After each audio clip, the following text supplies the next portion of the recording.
happier person, more content person. And it's not so much just in what you've been attracted by other people. Yeah, that's, you can easily forgive that. But when somebody's hurt deeply by another person, it is very difficult. What I try to tell people is that sometimes we think that forgiveness is a one-time thing. But forgiveness is a process. And the deeper the hurt, the longer the process.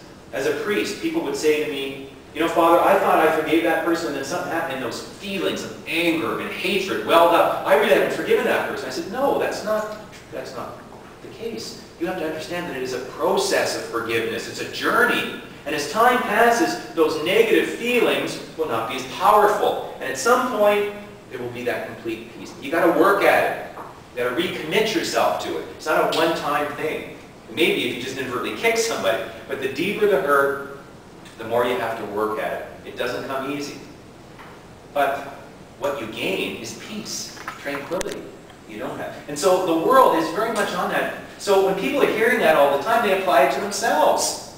How can I be forgiven? Or, oh, I'm not such a terrible person, I'm rotten. And then you, and I'm not a psychiatrist or a psychologist, but you know, you begin to hide who you really are.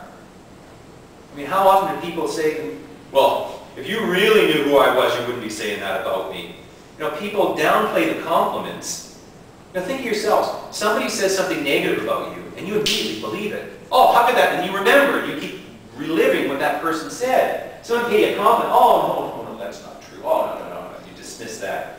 Why is that? Why do we dismiss the compliments and don't really see them as plausible or believable? And the negative thing, oh, that's the truth.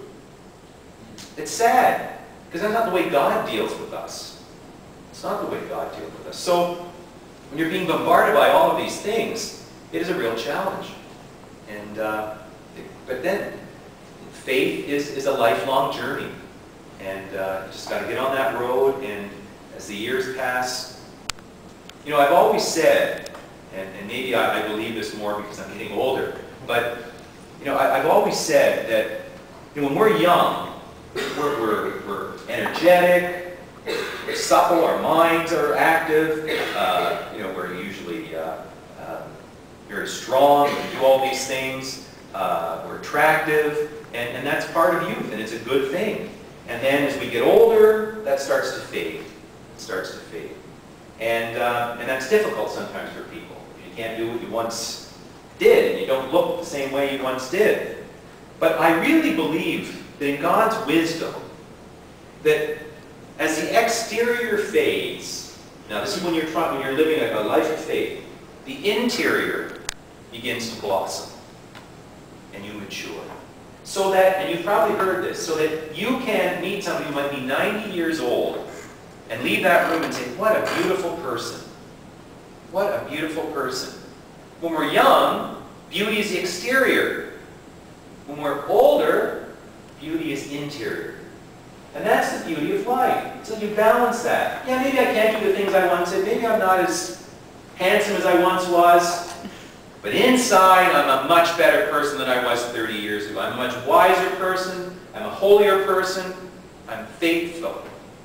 And that's really what life's all about, is that journey from outward to inward. That's the journey. And that's really, again, a journey that sometimes the world doesn't necessarily accept because the world's very superficial. And as we know, judges by exterior, not necessarily the interior. Yes? This is a little bit more